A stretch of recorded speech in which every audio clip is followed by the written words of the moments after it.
Bonjour à tous, bienvenue pour cette vidéo de la nouvelle lune du 17 février 2026. C'est aussi une éclipse solaire annulaire. Éclipse solaire annulaire, c'est que la lune est exactement devant le soleil, mais la distance fait en sorte qu'il y a un petit anneau de soleil quand même qui traverse, qui passe quand même. Donc, compte tenu du fait que le soleil soit tellement brillant, on voit quand même énormément de soleil, malgré tout, pour nous, à notre échelle, à nos yeux, à nous. Donc voilà, c'est une éclipse quand même qui est très exacte. C'est juste que la distance entre Lune, Soleil et Terre fait en sorte que le Soleil n'est pas caché au complet. Donc un moment quand même fort qui sera chargé. Il y a 4 points extrêmement puissants dans cette nouvelle Lune. C'est une nouvelle Lune très très active. Il y en a un en Verseau, un en Poisson, un en Bélier et un en Taureau. Les 4 sont très, très agissant. On ne peut pas dire qu'il y en a un qui est moindre que l'autre, tellement. Donc, 4 grands points d'action.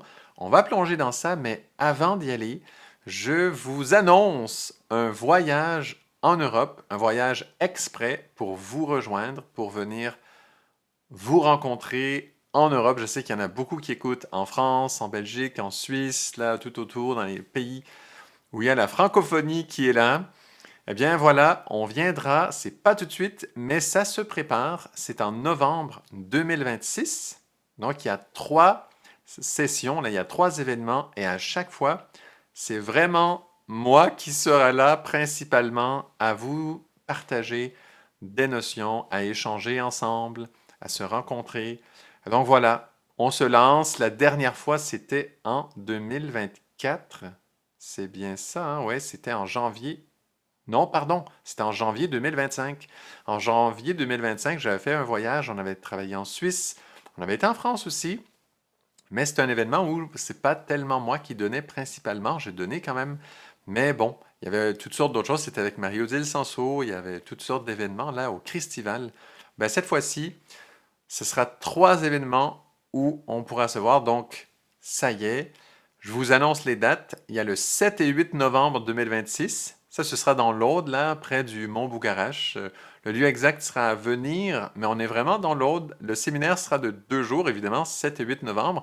Et ça, c'est une fin de semaine. Et dans la soirée du samedi, donc du 7 novembre, il y aura même un concert. Ce qui est intéressant, c'est que tous les bénéfices de cet événement, et là, vraiment à 100%, et vous me connaissez là-dessus, moi je suis extrêmement généreux, ben, il ira au développement d'une salle que des amis vraiment proches s'occupent de construire, développer une salle exprès pour justement des échanges, des conférences exactement pour ce genre d'événement. Donc la salle n'est pas encore terminée, ils sont en plein travaux et au mois de novembre, ce ne sera pas fini non plus. Par contre, tout bénéfice sera au soutien de cette salle et donc quelque part, sachez que ça va encourager en fait la suite de ma présence en Europe, de mes voyages comme ça. Donc ceux qui aiment beaucoup le travail que je fais, ben voilà, c'est un moment quand même sensationnel. Des amis très proches de moi seront présents, dont ceux qui font cette salle. Pour ceux qui les connaissent, Eric et Marion seront là. Vraiment, ils vont nous suivre, eux deux, là, tout le long des trois événements qu'on fait là en novembre 2026. Donc là, c'est vraiment près de chez eux. Ils développent une salle là-bas. Évidemment, c'est pas une salle qui est que pour ce que moi je fais, pas du tout, là. Il y aura toutes sortes d'autres événements extraordinaires qui se feront là-bas. Mais quand même, en tout cas, l'événement qu'on fait sera vraiment, entre autres, une levée de fonds et on va tâcher de rendre ça très possible. Et sachez, dans tous les événements, si les prix sont trop élevés, écrivez-nous. Écrivez à la personne, en fait, qui s'occupe de chaque événement. Et tout est possible à organiser. Il faut juste discuter, voir ce qui est possible et ne laissez pas les finances trop nous limiter. Il y a toutes sortes de possibilités. Même souvent, on va aider pour le covoiturage, etc., à orchestrer les choses entre les participants. Donc, pour le 7-8 novembre, on a jusqu'à 100 places. Donc, c'est quand même beaucoup, là. Je ne sais pas si on va vraiment être 100 présents, mais en tout cas, il y a jusqu'à 100 places. On a ouvert le plus possible quand même dans l'abondance pour ne pas justement limiter personne, ne pas devoir exclure. D'ailleurs, si vous aimez beaucoup le travail que je fais et que vous avez des proches, des amis, de la famille, que vous voulez leur présenter, mais ça, ça n'a jamais trop été possible. Une vidéo comme ça n'intéresse pas, mais peut-être qu'un événement serait plus intéressant. Sachez que ce sont des événements sensationnels pour ça, pour amener des connaissances, les sensibiliser, partager. Et il y a toujours moyen d'aller rejoindre à peu près tout le monde. Donc n'hésitez pas dans ce sens-là, c'est vraiment possible d'aller plus loin. Et on s'occupe, on s'engage, tous ceux qui sont présents dans ces événements-là, à rendre les choses accessibles pour tous. Donc si c'est le cas, surtout mentionnez-le en plus, dites-le dans les communications. Donc pour l'événement du 7-8 novembre, hein, donc dans l'Aude en France, c'est le seul événement en France là pour ce voyage, eh bien, n'hésitez pas à le dire. Les communications, c'est avec Isabelle, hein? Donc ma conjointe, mon épouse Isabelle. C'est avec elle vraiment que les communications se font. L'adresse courriel, je vais la mettre, je pense, dans la vidéo, mais donc c'est isabellerabat@gmail.com. Mais voilà, simplement la rejoindre, lui écrire. On n'a pas encore le lieu définitif exact. On connaît bien la région, c'est dans l'autre, c'est sûr. Le lieu précis, là, on est en train de définir ça, c'est presque fait. Donc, communiquer avec Isabelle, les prix non plus, on ne sait pas exactement, mais voilà, on verra, mais tout est possible de toute façon. Si vous avez l'intention, le souhait, communiquez-le. Nous, on fait des listes de personnes qui sont intéressées, donc n'hésitez surtout pas à le communiquer. C'est ça l'idée, hein, c'est de se rejoindre. Donc la communication, déjà, l'intention de venir, ben, elle fait partie de cette proximité. Pour moi, cette série ce voyage-là, donc cette série d'événements en Europe, c'est ça en fait. C'est d'aller plus loin dans nos communications. Je fais plein de vidéos YouTube, je fais plein de vidéos aussi dans le parcours astrologie.life. C'est bien, mais pour moi, c'est important aussi de se voir, de se connaître un peu plus, qui permet d'aller un peu plus loin, éventuellement voilà, de créer des connexions qui vont plus loin, qui ont plus d'impact dans la matière, dans toutes nos possibilités, les connexions, la capacité à faire une différence dans ce beau monde dans lequel nous vivons. Donc pour moi, c'est cette intention-là. Donc déjà, manifester l'intention de venir à Isabelle, moi je serai au courant, c'est certain, elle va tout me dire tout ça, mais elle adore organiser ça, donc ce sera vraiment avec joie de vous entendre dans votre souhait déjà de présence, etc. Donc voilà, 7-8 novembre dans l'Aude. Maintenant, le 11 novembre, pas longtemps après, hein, parce qu'on n'a pas beaucoup de temps, vous savez, je suis une personne très occupée, on fait beaucoup de recherches, on fait beaucoup de travail aussi en agriculture, en environnement, tout ça. On pose beaucoup de choses, et donc on essaie de condenser quand même. Donc le 11 novembre 2026, bien sûr, eh bien, ce sera en Belgique, près de Bruxelles ou à Bruxelles même. Là, moi, je ne suis pas tellement au courant de l'organisation tant que ça, mais bon, à la maison Notre-Dame du Chant d'Oiseaux. Donc déjà, moi, ça me plaît. Le lieu est déjà défini. Vraiment, c'est à la maison Notre-Dame du Chant d'Oiseaux. On connaît même le tarif pour celui-là, c'est 75 € pour une journée complète. Les heures, là, sont pas encore tout à fait définies, mais ça viendra. Repas est inclus. Collation, bon, boisson chaude, voilà, 75 € tout inclus.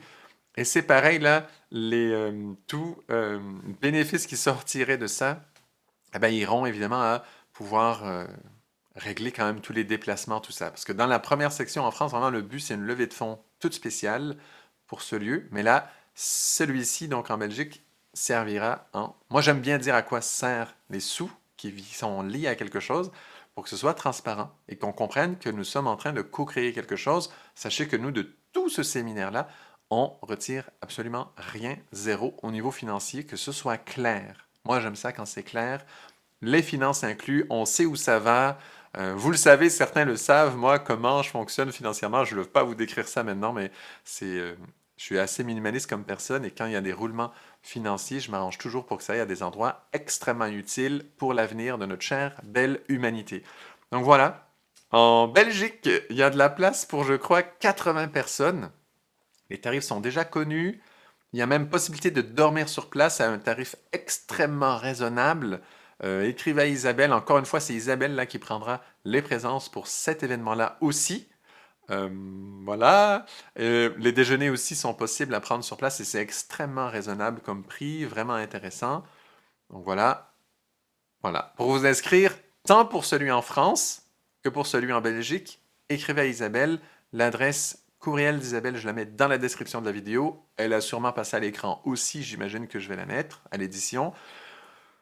Mais voilà. Donc deux événements. Les thèmes de ces deux événements-là, je ne les ai pas dit. Le 7-8 novembre dans l'Aude, Le thème, c'est le féminin sacré. Et là, je ne sais pas exactement quel angle on prendra. C'est quand même sur 2 jours, donc probablement quelques angles. Et le 11 novembre, c'est la royauté et la paix. Donc voilà. Voilà, donc ce sera formidable, une journée à se voir, à tisser des liens un peu plus proches. J'ai vraiment, moi j'adore ça. Ceux qui étaient là en Suisse l'an passé, en 2025, donc en janvier 2025, le savent à quel point les liens qui se tissent sont forts. C'est des engagements quand même qui se prennent assez puissants. Voilà. Bon. Alors, le dernier événement, j'aimerais prendre tellement de temps pour ça, mais en même temps, on est en vidéo YouTube, il ne faut pas que ce soit trop long, donc je file quand même. Le 14-15 novembre 2026, là, c'est le séminaire en Suisse. Donc voilà, c'est 2 jours, c'est sur les chants sacrés. Alors, ceux qui sont venus en Suisse en janvier 2025, c'est exactement la suite de ça. Ceux qui étaient allés en décembre 2025 à l'événement au même endroit, au château de Bosset, c'est près de Genève, eh bien, vous avez chanté avec Marion et Eric aussi qui était là. Ils seront là encore une fois. Donc, nous, on vous présente les chants. On vous fait une version là, à 4 voix euh, avec Eric, Marion et Isabelle et moi-même. Donc, on vous présente les chants. Puis après, on creuse les chants. On va chercher, on va se connecter au vivant de chaque chant. Vous savez, moi, je considère les chants sacrés comme des êtres de lumière et de son. Et donc, on va apprendre à les connaître, à faire connaissance avec eux et pour comme ça se rapprocher d'eux. Pas en apprenant à les chanter, ça c'est pas moi qui fais ça, Marion elle fait ça, d'autres personnes font ça. Moi vraiment c'est apprendre à connecter avec ces chants, les aimer, vivre avec eux, compter sur eux dans le développement spirituel, dans tout ce qui est à venir et bien sûr dans cette éducation nouvelle qui descend sur Terre dont je parle sur YouTube depuis un petit temps. Voilà. Donc, c'est ça l'événement. Là, il y a moins de places possibles, hein. En Belgique, j'avais dit, bon, en France, c'est 100 personnes, Belgique, 80. Là, en Suisse, on a 50 places environ, je crois, entre 40 et 50. Et il y a déjà des inscrits parce que ça, les inscriptions se font sur le site web. Là, c'est pas Isabelle pour la Suisse, que ce soit clair. C'est vraiment sur le site web et c'est Anne Moradpour qui s'occupe de ça. Elle le fait de façon formidable. Les tarifs aussi sont connus. Je crois que c'est 350 francs suisses. Allez voir sur le site web. Le site web, c'est quoi? C'est www.chanterlabeautédumonde.org. Et la personne qui vous répondra, c'est Anne Moradpour. Vraiment, elle est sensationnelle. C'est un événement qui a été formidable l'an passé. On a 2 jours. Il y a une proximité qui a été vraiment sensationnelle. Moi, j'ai adoré ça, hein. Donc voilà, voilà, je vous l'annonce, c'est ouvert. Allez voir. Manifestez votre intérêt dans un endroit comme dans l'autre. J'ai ouvert le plus de places possible dans ces 9 jours environ là, qu'on consacre à se rapprocher, à se connaître mieux. Et voilà. Pour moi, c'est une grande aventure. J'ouvre plus. Si ça ne se remplit pas, si on a très peu de personnes, eh bien, l'année suivante, on fera plus petit, plus simple. On apprend à voir, voilà, à quel point il y a vraiment un intérêt de connexion. Là, j'essaie d'ouvrir beaucoup plus que l'an passé. Donc, je sais, c'est grand. Si jamais on se retrouve à 20 à un endroit ou 30 à un endroit, ben, c'est très bien. Il n'y a pas de souci. On saura pour la suite un peu le type d'intérêt et on fera vraiment au mieux. Le but, en tout cas, c'est que pour ceux qui vivent quelque chose d'intense, soit dans les vidéos YouTube ou dans le parcours astrologie.life, on puisse quand même se retrouver, tisser des liens et quelque part créer un avenir encore beaucoup plus beau de par cette proximité. Pour moi, c'est ça le projet. Et voilà. Et pareil, hein, pour la Suisse, c'est pareil. Si la partie, parce que là, il y a toute l'association, il y a le lieu, tout ça, mais la partie qui reviendra, en tout cas de notre côté, ira à défrayer nos billets d'avion, nos déplacements, mais plus style billets d'avion, ce genre de choses. Voilà. Donc, j'essaie de vous le décrire un peu. L'utilité de chaque chose, c'est pour rendre les choses possibles, développer un centre de conférences de rassemblement dans l'Aude. Voilà. Voilà, ça sert à ça. Le côté, la circulation financière va dans ces espaces-là, juste que ce soit possible. N'oubliez pas, moi, de ça, je n'en retire rien au niveau financier, mais énormément au niveau relationnel, au niveau proximité, au niveau de sentir l'échange de vie qu'il y a entre nous. Vous savez, pour moi, ce qui compte, c'est le vivant. Et c'est vrai que se voir fait partie de ça. Je suis désolé d'ailleurs de ne pas être plus présent. Pareil au Québec, hein, je fais tellement peu de présentiel au Québec. J'en fais tellement peu en Europe, c'est vrai. alors que j'aimerais en faire beaucoup plus, mais c'est parce qu'on a d'autres engagements en fait. On essaie vraiment de faire une différence, on donne notre meilleur, et voilà, il nous reste quand même quelques décennies à donner sur Terre avant de repartir, et donc on fait de notre mieux dans le plus d'espace possible. Voilà. Donc merci beaucoup en tout cas pour votre enthousiasme, ceux qui le seront, par rapport à cet élan de vraiment se voir, connecter, aller plus loin. Si vous avez des personnes à me présenter, vous voulez que je les connaisse, invitez-les d'une façon, n'hésitez pas. Le but, c'est tisser l'avenir ensemble et je pense qu'on peut faire des merveilles. Il y a des forces, il y a des qualités, il y a des possibilités entre nous qu'on peut développer et qui peuvent faire des vraies différences. Moi, j'ai aucun doute de ça. J'en ai tellement vu des belles choses se faire, donc voilà. Bon, je m'arrête sur ça. On n'en parlera plus, je l'annoncerai à nouveau d'autres fois, mais voilà. Allons-y maintenant dans cette nouvelle lune. Je sais que c'est une grande parenthèse de début, mais tellement importante pour moi. Et j'espère pour vous, ou pour au moins certains d'entre vous. Donc voilà. Donc cette nouvelle lune, regardons le thème de cette nouvelle lune, éclipse solaire annulaire.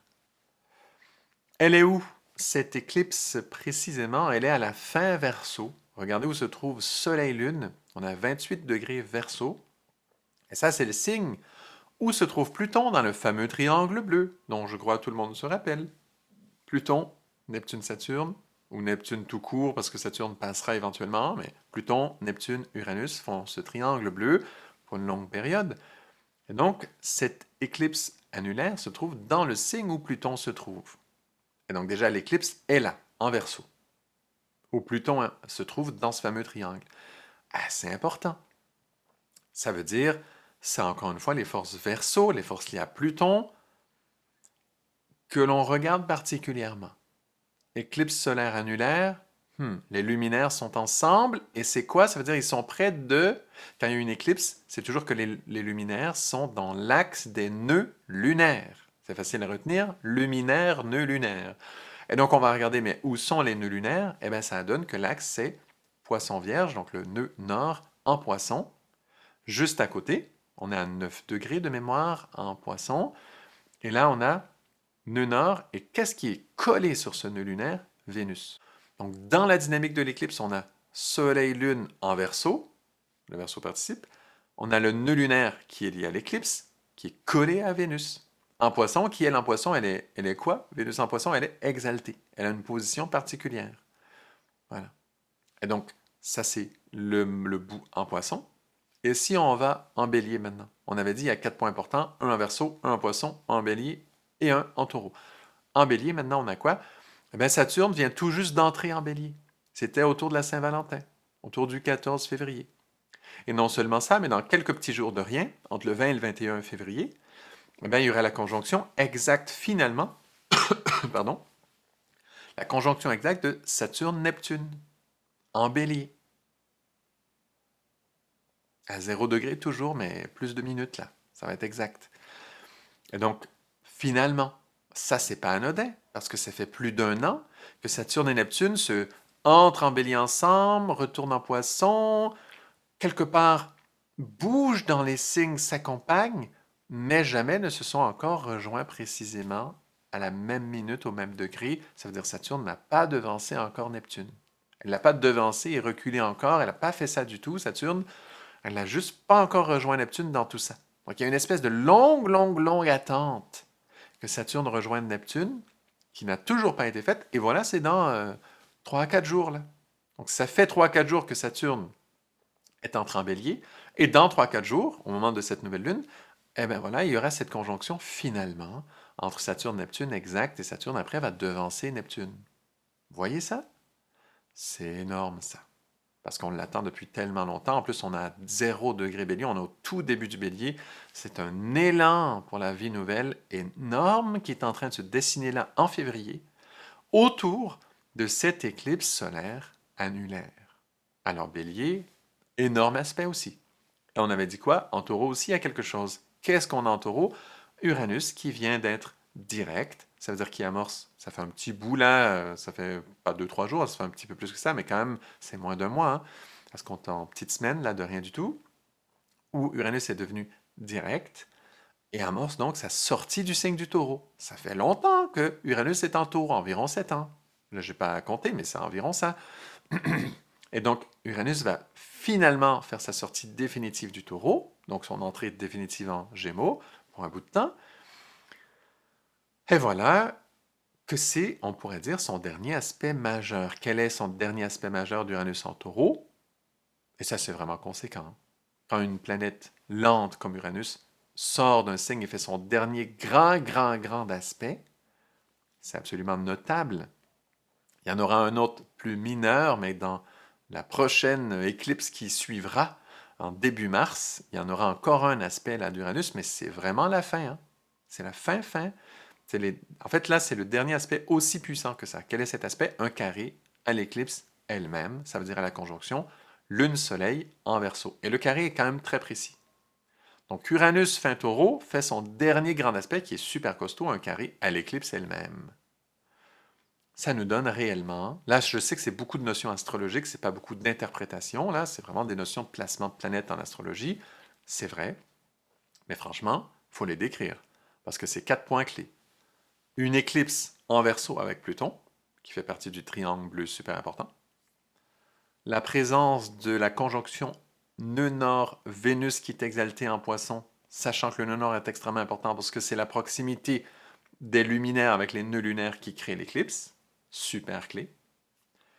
La finalement entrée de Saturne en Bélier et finalement rejoindra Neptune et là ils sont en conjonction en début de Bélier à 0 degré Bélier qui font partie du triangle bleu. C'est énorme.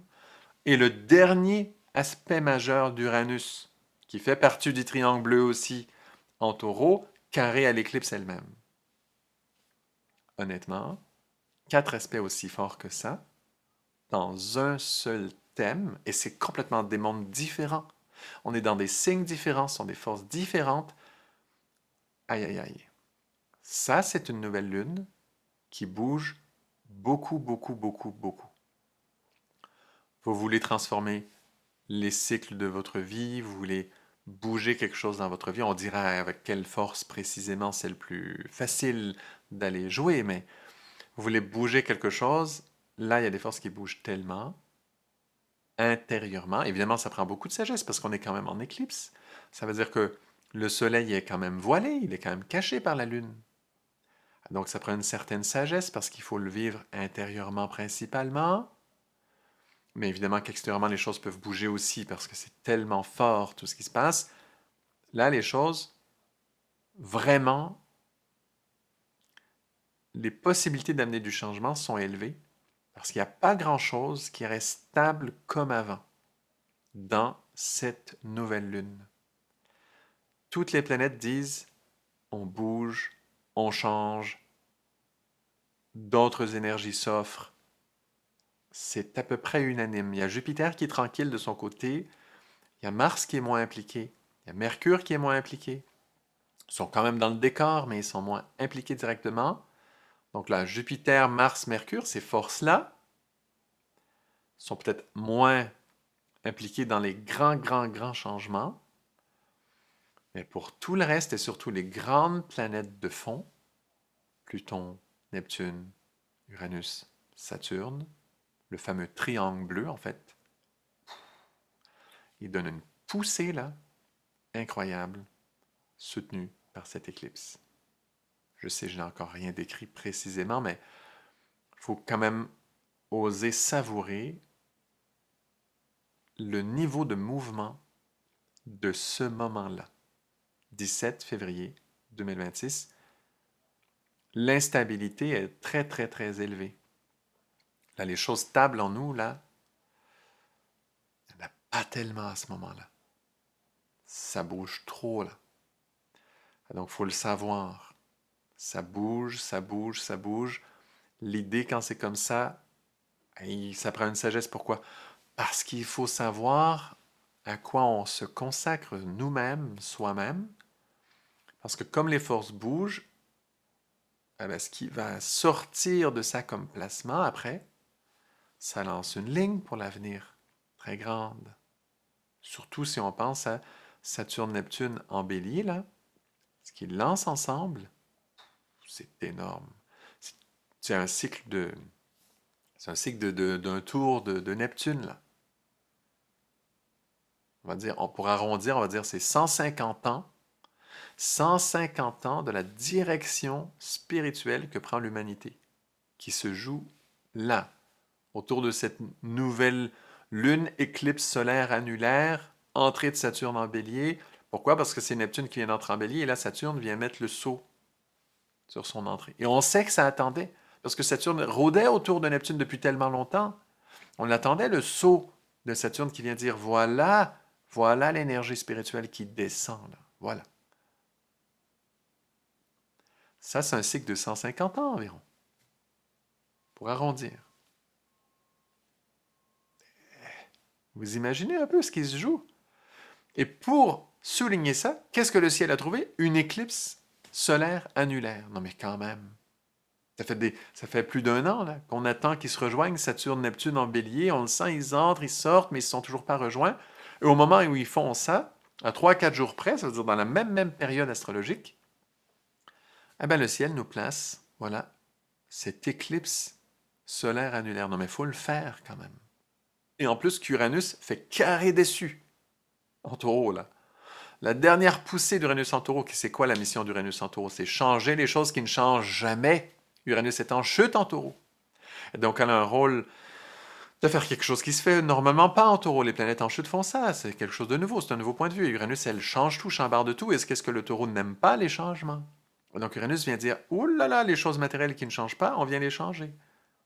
Et c'est une poussée directe, c'est un carré, c'est l'aspect le plus provocateur qui existe.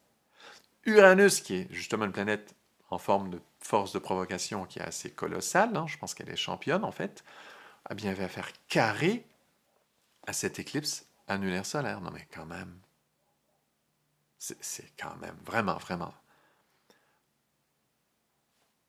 de dire, c'est ça le contexte pour que le sceau de Saturne se pose sur Neptune. Il fallait le trouver quand même, il fallait le faire. Moi, vraiment, cette nouvelle lune, franchement, quelle sagesse ça demande pour bien vivre ce moment. Là, il faut recadrer un peu, là. Pourquoi je fais ça? Pourquoi je fais telle chose? Pourquoi tel engagement? Pourquoi j'ai pris ce choix de vie? Vraiment, si on parle de choix de vie important, parce qu'on détermine ensemble l'humanité, hein. Quand je dis ensemble, pas juste nous qu'on écoute, là, c'est l'humanité, hein. On détermine l'empreinte de cette poussée d'une nouvelle spiritualité dans l'humanité. Moi, je dis toujours pour la jeunesse, parce que c'est eux qui... 150 ans, vous comprenez? C'est pas nous qu'on va vivre l'apogée de ça, là. 150 ans. Vous serez où dans 150 ans? Bon, on sera revenu en tant qu'enfant, peut-être. Hein? Même peut-être rendu adulte à ce moment-là, on verra bien. Mais c'est pour dire, c'est vraiment une poussée qui est au-delà de nous-mêmes. C'est clair. Parce que nous, notre ego, notre personnalité sera partie de l'autre côté. Donc, en parenthèse décédé, là. C'est fini dans 150 ans. On se comprend. Et donc, cette empreinte qui est quand même vraiment colossale, Neptune qui commence un nouveau cycle et Saturne qui vient lui mettre le sceau, et on sait que l'entrée de Neptune, cette fois-ci, en bélier, est coordonnée avec le fameux triangle bleu. Donc, Pluton et Uranus qui travaillent ensemble sur cette entrée, et Saturne qui, on attendait, qui vienne mettre le sceau dans ce triangle bleu. C'est là que ça se fait. 17 février. Et on met qu'Uranus fait un carré sur une éclipse annulaire solaire. Non mais, ça c'est une remise en question, c'est une obligation de changer des habitudes matérielles. Pourquoi? Parce que nous sommes en processus d'entrée dans l'ère du Verseau. Moi, je le dis comme ça, je sais, je le sais. Il y en a qui me l'écrivent à chaque fois que je dis ça, presque c'est incroyable. Pourtant, je le précise presque à chaque fois. Je sais que des théories d'entrée dans l'ère du Verseau, il y en a à peu près, moi j'en connais une cinquantaine que j'ai entendues. Il y en a plein. Et franchement, je suis certain que personne n'a la véritable date. C'est bon? Moi, je le dis comme ça, ouvertement.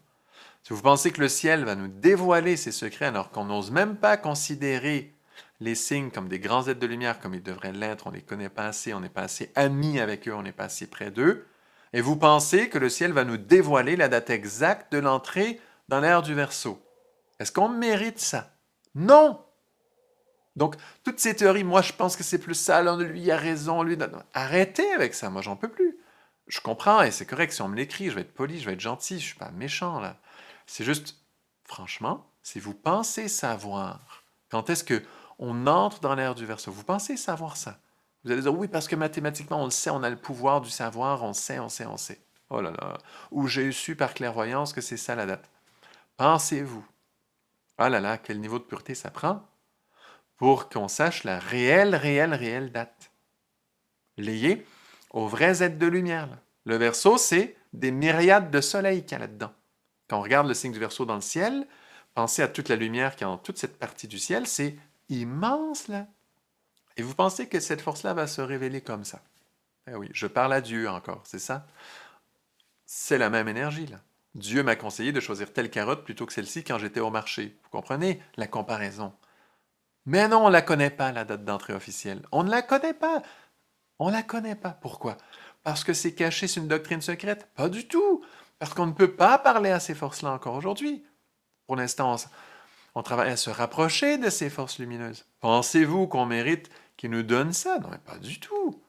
C'est pas parce qu'on est moins que rien ou l'humanité, on l'aime pas. On l'aime. Moi, j'adore l'humanité. Je sais que les êtres de lumière adorent l'humanité. Mais c'est juste que même si on entendait, on n'entendrait pas, en fait. Parce que c'est plus grand que ce qu'on imagine.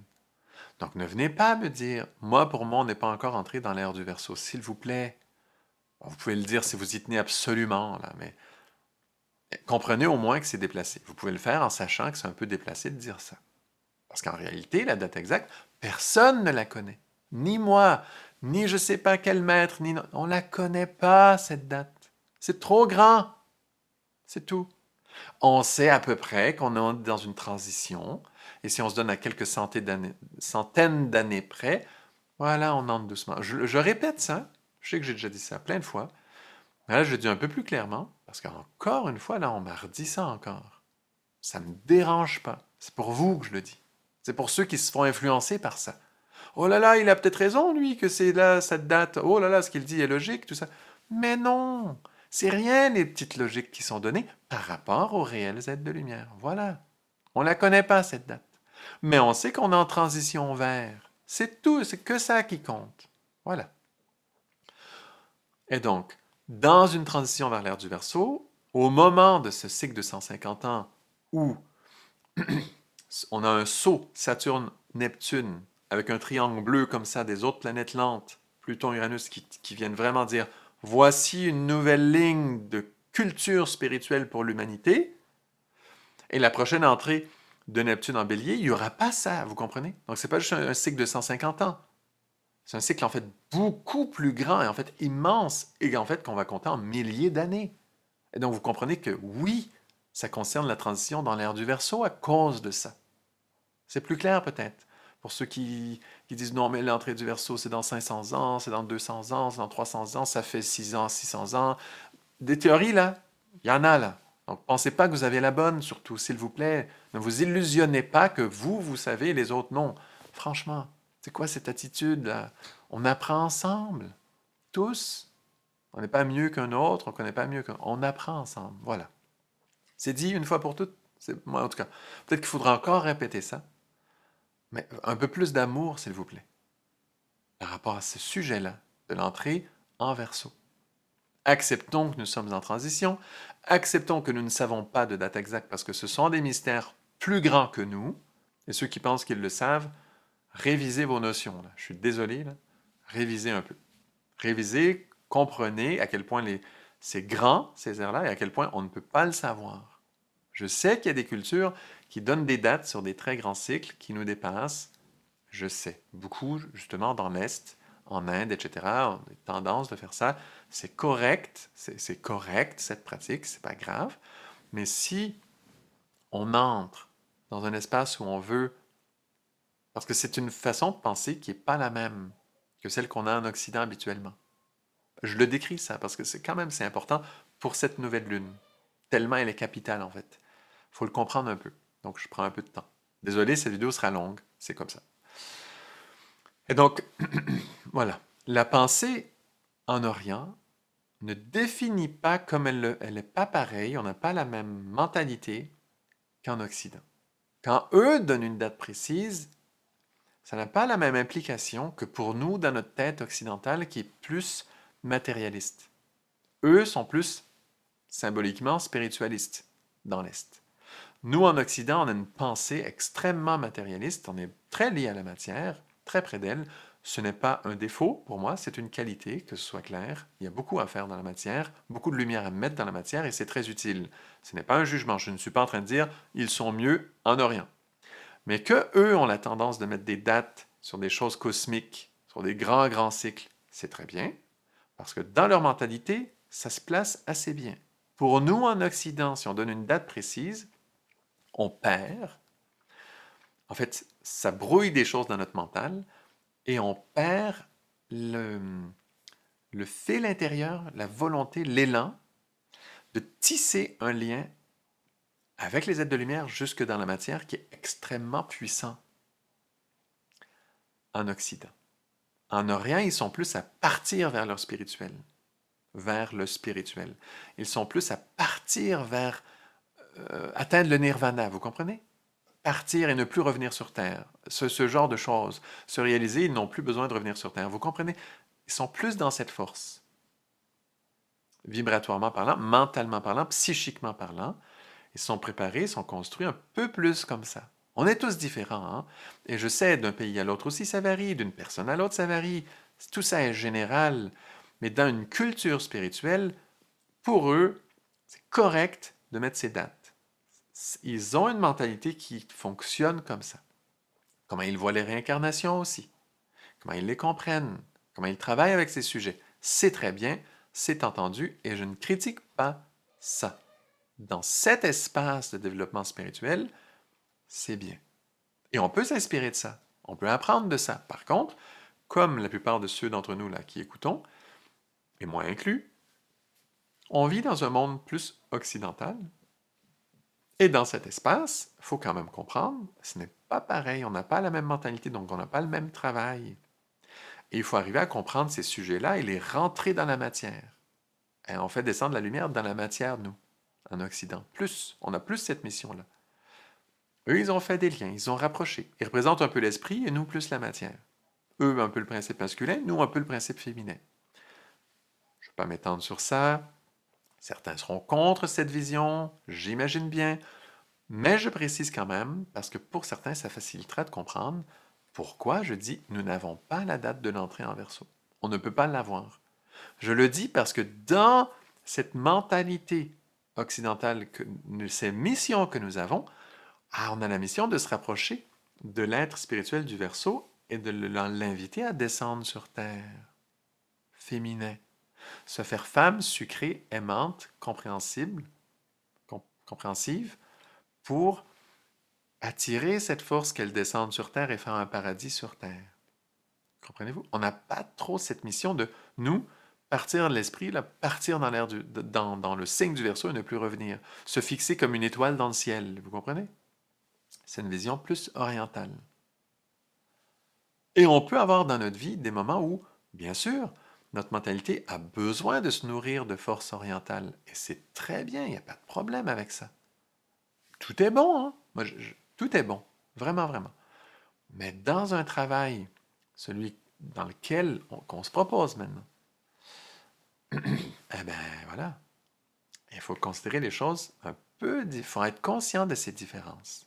Et ceux qui croient qu'il y a une vérité absolue, là, qu'est-ce qu'ils sont loin de la vérité absolue? Je suis désolé, hein. La vérité absolue, on est loin de la comprendre. Et j'inclus dans ça la science. Et la science, en général, le sait qu'elle n'est pas dans la vérité. Elle fait semblant souvent, mais si elle pousse le raisonnement scientifique, elle saura qu'elle n'est pas dans la vérité. Parce que la vérité dépend d'être de lumière, d'être avancé, de subtilité qui nous échappe complètement aujourd'hui. Je m'arrête sur ça, mais c'est une grande parenthèse.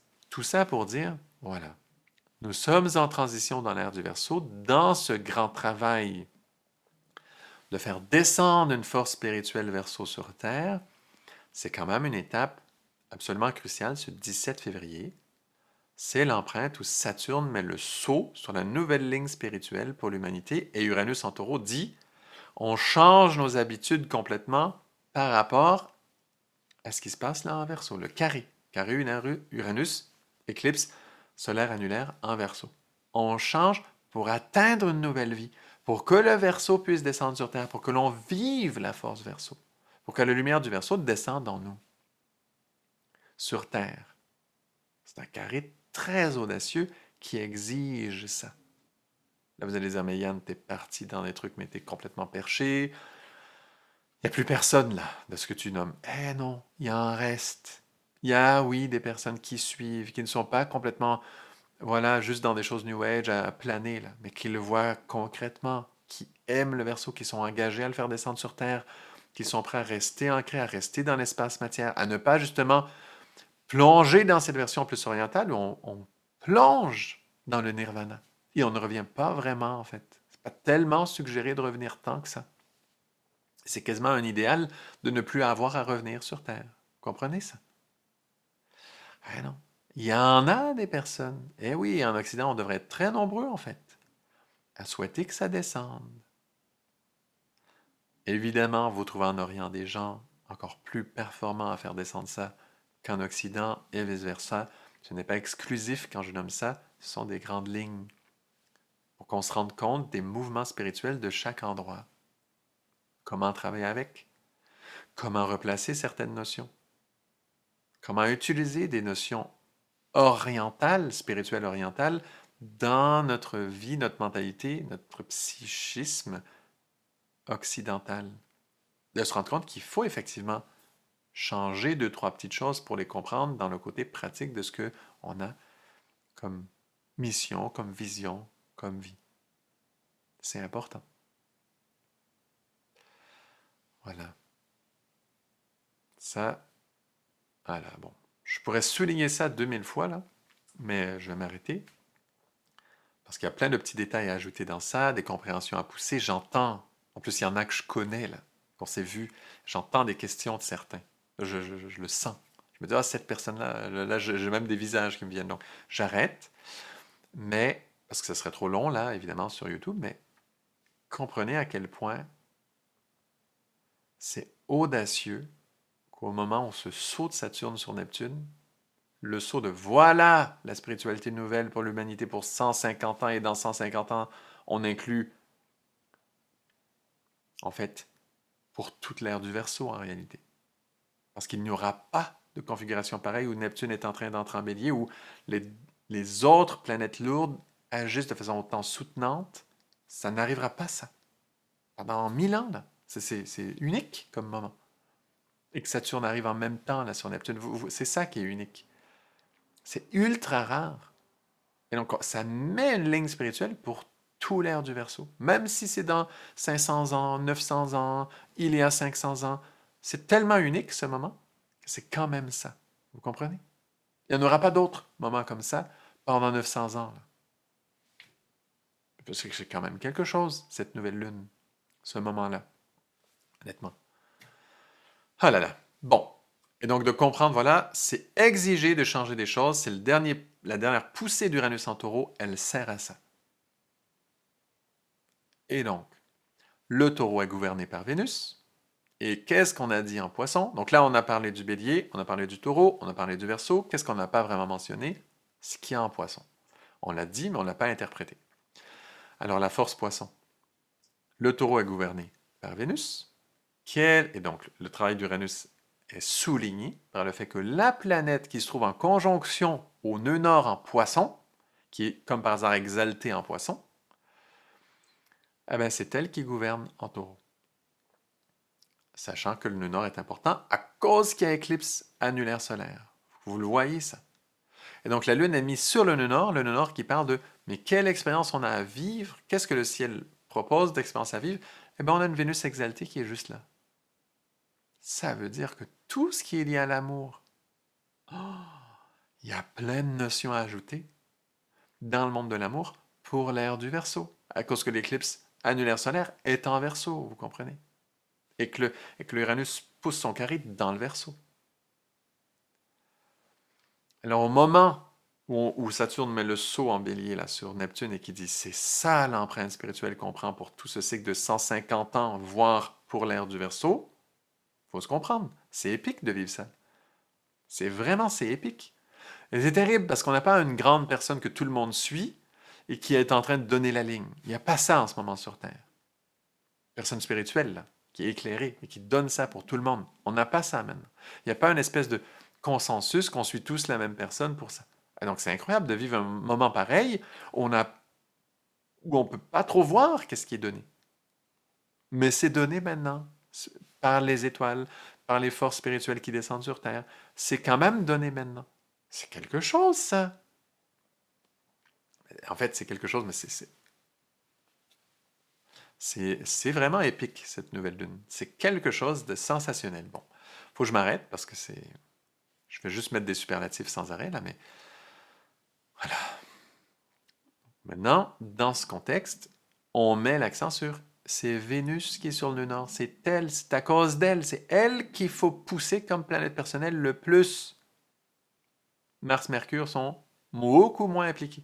Les luminaires n'ont pas le choix d'être impliqués, c'est une éclipse, donc c'est sûr.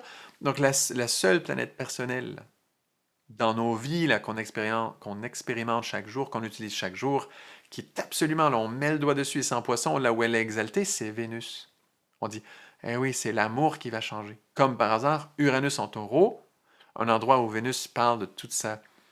Comment le confort, ça veut dire comment ce qu'on aime, ce qu'on préfère, notre confort, ce qui nous rend agréable, confortable, ce qu'on va apprécier, on l'a placé en ce moment sur Terre, ça, Uranus est là et pousse, pousse, pousse. Donc, ça va changer tout ça. Ce qu'on aime, l'amour, faut que ça bouge, cette affaire.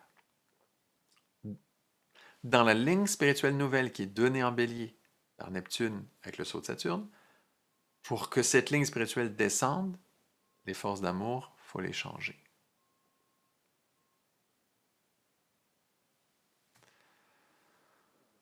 Faut aimer le Verseau qui puisse descendre sur Terre.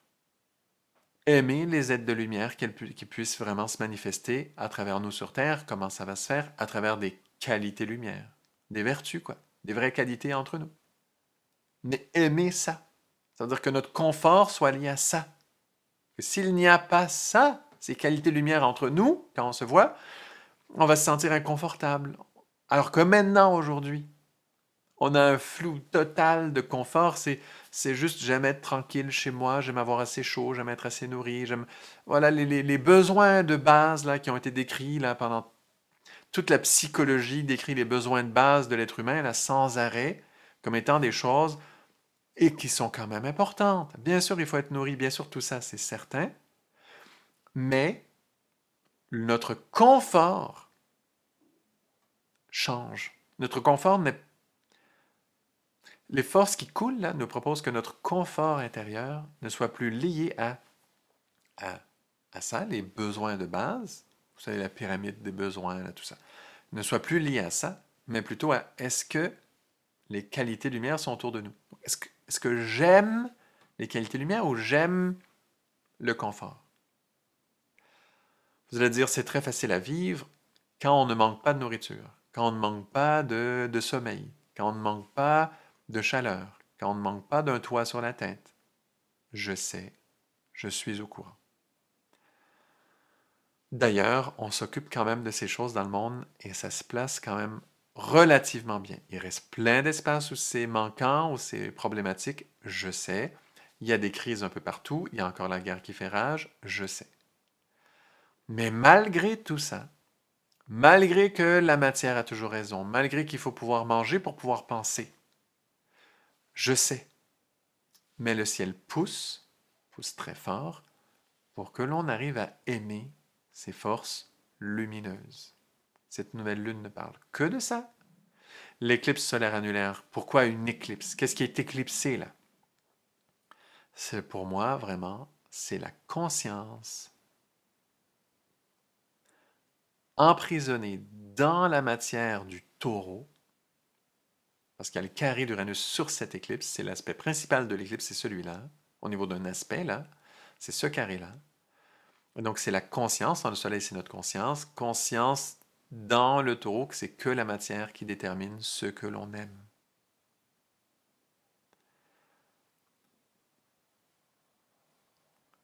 Pour certaines personnes, C'est une évidence déjà, je sais, mais n'oubliez pas que pour ceux qui ont faim, pour ceux qui n'ont pas de toit, pour ceux qui souffrent matériellement, ce n'est pas une évidence.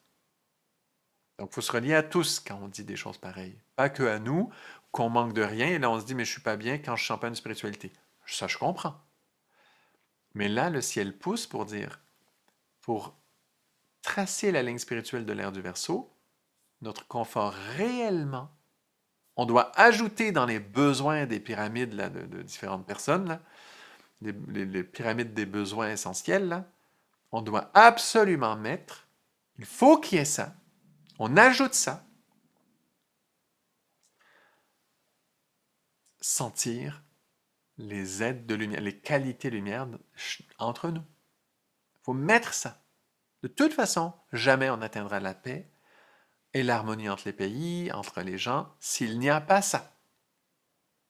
Et pourtant, dans la pyramide des besoins essentiels, ce n'est pas là. C'est un problème.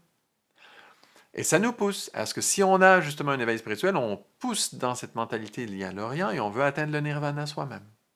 Et l'idée d'amener ça sur Terre, ouh là là, on n'arrive même pas à s'entendre avec notre voisin. Souvent, on a la même spiritualité, les mêmes pratiques même spirituelles avec certaines personnes et on ne s'entend pas. Pensez-vous qu'on va installer la paix sur Terre? On a un peu jeté la serviette, on a un peu oublié cette idée.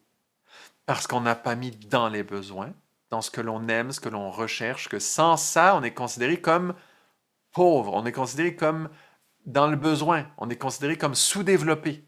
Vous comprenez? C'est ça le carré d'Uranus.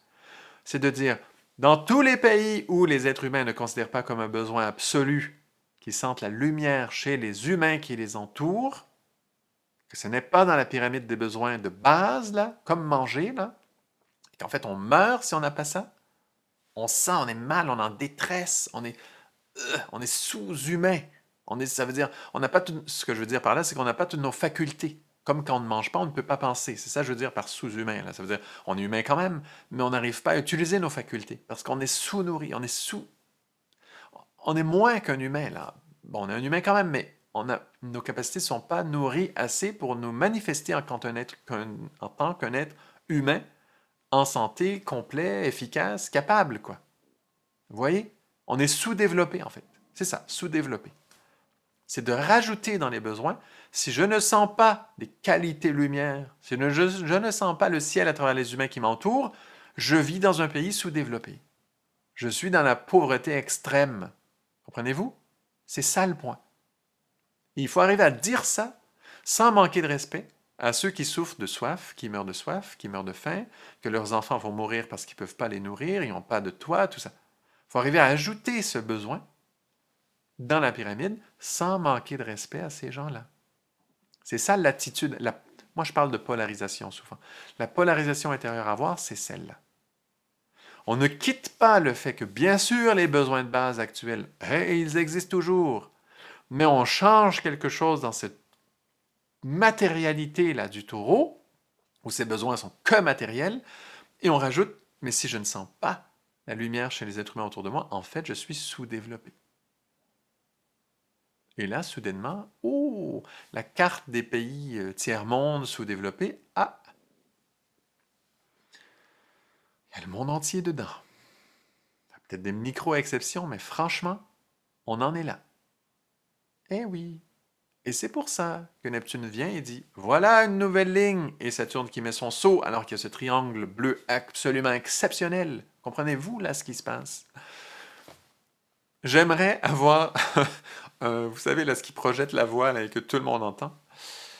Et aussi pouvoir m'exprimer mieux, avoir plus J'aimerais que l'humanité entière entende ça, en fait. Pas de ma voix, parce que ma voix, je suis trop limité, là. Je ne m'exprime pas si clairement. Voilà. Pour plein de gens, je ne suis pas crédible du tout. Je comprends. Mais que d'autres le fassent, dire ça. Qu'on se rende compte un peu de ce qui vient, là. Alors, l'ère du Verseau, là, voilà. Cette nouvelle lune, c'est pas moi qui a décidé ce qu'il y aurait dans cette nouvelle lune, ce qu'il allait avoir quand finalement Saturne allait rejoindre Neptune.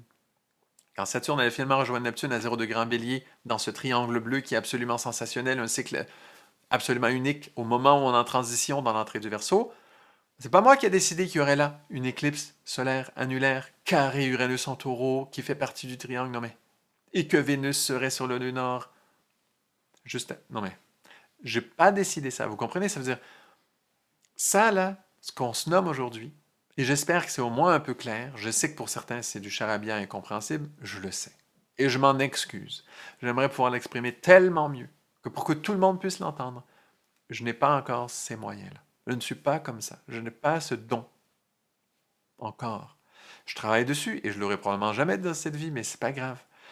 D'autres le feront à ma place. Et tant mieux. Il faut le faire. Donc, si vous voulez partager ça, dire ça, vous faites vous partagez des informations vous-même, vous voulez le dire à des gens qui partagent des informations à beaucoup de gens et qui ont une grande visibilité, qui peuvent toucher des gens dans n'importe quel domaine que ce soit, et qui puissent dire ça dans leurs mots à eux. C'est pas obligé d'être dans mes mots à moi, mais partageons ça. Dans cette pyramide des besoins, il faut se rendre compte que l'on est encore pour l'ère du Verseau qui vient, pour l'ère dans laquelle nous entrons, nous sommes sous-développés si nous n'avons pas ajouté ça. Pas pour rien qu'il y a encore des guerres. On est encore sous-développé. On est encore un peu Cro-Magnon à se faire des guerres, et puis voilà, moi je te domine et je prends... C'est simple, pourquoi? Parce que dans la pyramide des besoins, tout comme on sait qu'il faut manger pour pouvoir penser, ça on l'a compris quand même. Bravo, on a compris ça. Et on n'a pas compris qu'il faut absolument ressentir la lumière chez les gens, sinon, en fait c'est que on est tellement peu à pouvoir vivre ça, à pouvoir se partager ça, qu'on ne sait même pas ce qu'on ne fait pas, en fait. On ne se rend pas compte c'est quoi qui est sous-développé chez nous. On ne le sait pas tout à fait. Dans l'ère du Verseau, on va l'apprendre. On va comprendre. Ah oui! Oh là là, nous étions vraiment sous-développés en 2026. Eh oui. C'est comme quand on meurt de faim, on ne peut pas vraiment penser. On ne connaissait pas la pensée avant de pouvoir être bien nourri. Eh oui, l'humanité ne connaissait pas encore la pensée avant d'être bien nourrie. C'est la même chose là. Il y a beaucoup que l'être humain peut faire de plus que ce qu'il fait aujourd'hui. Pourquoi? Parce que ce besoin n'est pas rempli. Alors il y a une grande potentiel dans l'être humain qui ne se manifeste pas encore. Quand on dit que le ciel, Dieu aime l'être humain énormément, Dieu, mettez, si Dieu, c'est un mot qui vous gêne, mettez-en un autre, que l'intelligence absolue dans l'univers aime beaucoup, beaucoup l'humain. C'est pas... Ben, il nous aime comme on est aujourd'hui, mais il nous aime parce qu'il connaît notre potentiel. Il sait ce que peut être l'être humain. Et donc, il nous aime énormément. Il aimait aussi l'homme de Cro-Magnon avant qu'on soit ce qu'on est aujourd'hui. Bien sûr. Donc, il nous aime déjà aujourd'hui, alors qu'on sera quelque chose de beaucoup plus beau bientôt. Je dis bientôt, on compte en milliers d'années, là. On se comprend quand même. On parle d'un grand cycle, parce qu'on touche le monde de l'ère du Verseau. Parce que ce passage-là du triangle bleu avec le Saturne qui met le saut sur Neptune, ça se compte en milliers d'années quand ça arrive, ça. Quelques milliers d'années, pas juste un, là. Je n'ai pas vérifié assez bien. Quelqu'un m'avait dit qu'il avait vérifié, c'était, je crois, 5000 ans. En tout cas, je n'ai pas vérifié, donc je ne peux pas confirmer, mais c'est très rare, ça, ce qu'on vit, astrologiquement. Est-ce que je donne trop d'importance à l'astrologie? C'est un peu mon travail d'aimer l'astrologie et de travailler dans ce sens-là, donc je le fais. D'autres le diront différemment à leur façon, dans les domaines dans lesquels eux œuvrent. Tant mieux. Voilà. Je m'arrête sur ça, c'est déjà super long. Je suis désolé que ce soit si long, mais c'est un grand sujet et moi, en fait, j'aimerais en parler beaucoup plus. D'ailleurs, on va le faire dans le parcours. Si vous aimez déjà ce qu'on dit là, vous voulez aller plus loin, c'est comme toujours, venez dans le parcours astrologie.life, www.astrologie.life, abonnez-vous, inscrivez-vous à ça. Et puis, bon, si au niveau financier, c'est trop dispendieux ou quoi, écrivez-nous, il n'y a pas de souci, on est là pour partager, il n'y a pas de problème. Toute l'éthique du projet est sensationnelle, il y a des vidéos dans lesquelles j'en parle. Si jamais vous vous posez la question, vous dites c'est quoi cette arnaque, c'est encore un truc de quelqu'un qui veut faire de l'argent, sachez que c'est super bien géré, je suis très clean là-dessus. Voilà. Donc je vous le précise quand même. Bon, je m'arrête sur ça, mais sachez, 17 février 2026, une date ultra puissante. J'aimerais, et je vous le souligne, je le projette dans l'invisible des milliers et des milliers de fois. C'est un moment important. Pas une question de figer, crisper parce que c'est important, non. essayer de s'ouvrir un peu à quel message exigeant, mais obligatoire le ciel nous donne de dire nous ajoutons dans la pyramide des besoins le besoin de sentir la lumière chez les humains qui nous entourent. Sinon, nous sommes sous-développés. Voilà. Le 17 février 2026, ça, le ciel nous le fait descendre. Ajoutons-le dans toutes les chartes des droits de l'être humain, de tout ce que vous voulez. Ça nous prendra des centaines d'années pour y arriver. C'est pas grave. On s'engage. On va y arriver. Et imaginez, dans l'éducation nouvelle pour les enfants, quand ils verront cette pyramide des besoins et quand les professeurs seront au courant que dans la pyramide des besoins des enfants, il y a ça. Ils doivent être nourris. Bon, on s'arrange pour qu'il y ait un peu de nourriture dans les écoles, un petit déjeuner quand ils n'en ont pas. Il y a plein d'initiatives comme ça. On comprend. On comprend qu'ils doivent être logés. On comprend les besoins de base, quoi. Mais ça, c'est pas encore là. Et quand ce sera là, cette éducation nouvelle, je vous dis, on va vraiment aimer l'école, en fait. Tout comme ceux qui mouraient de faim avant aiment l'école aujourd'hui. Tous ceux qui n'avaient pas accès à des informations, à rien, ont aimé l'école. Ah, l'école doit évoluer. Et comment elle fait? En changeant cette pyramide des besoins réels. En changeant la charte des droits. En changeant beaucoup, beaucoup de choses. Voilà ce qui s'en vient. Eh oui, voilà comment on va s'adapter. Voilà comment on va être capable de gérer la présence de l'intelligence artificielle, de robots, de toutes sortes de choses, de technologies qui viennent. C'est grâce à ça. Sinon, essayez d'aller gérer ça, vous verrez les lois que ça va prendre et les problèmes et les... Aïe, aïe, aïe. C'est parce qu'on donne des technologies à des êtres humains sous-développés, que nous sommes tous, et je m'inclus. C'est bon? Allez, je m'arrête sur ça. Merci beaucoup, beaucoup pour votre écoute. En tous les cas, j'aimerais beaucoup qu'on se voit nombreux en Europe. Si c'est le cas, je pense qu'on va mettre des lignes pour beaucoup, beaucoup de participation pour l'avenir. Voilà. Par rapport au voyage, évidemment, du mois de novembre 2026 que je dis ça. C'est le moment où je l'annonce. Ça tombe au moment où je peux l'annoncer. Je l'aurais fait avant, hein, mais ça tombe sur cette vidéo du 17 février 2026 qui est épique. Qu'est-ce que ça tombe de façon incroyable. Donc c'est comme ça. C'est comme ça, tant mieux, célébrons dans les exigences du ciel à ajouter cette notion dans nos pyramides des besoins. Pour se rendre compte à quel point en ce moment on est encore vraiment sous-développé en fait. Voilà. Et de se rendre compte qu'est-ce qu'on peut faire, le vivre. Il faut que j'arrête. Merci beaucoup. La suite dans le parcours astrologie.life. À très bientôt. Merci.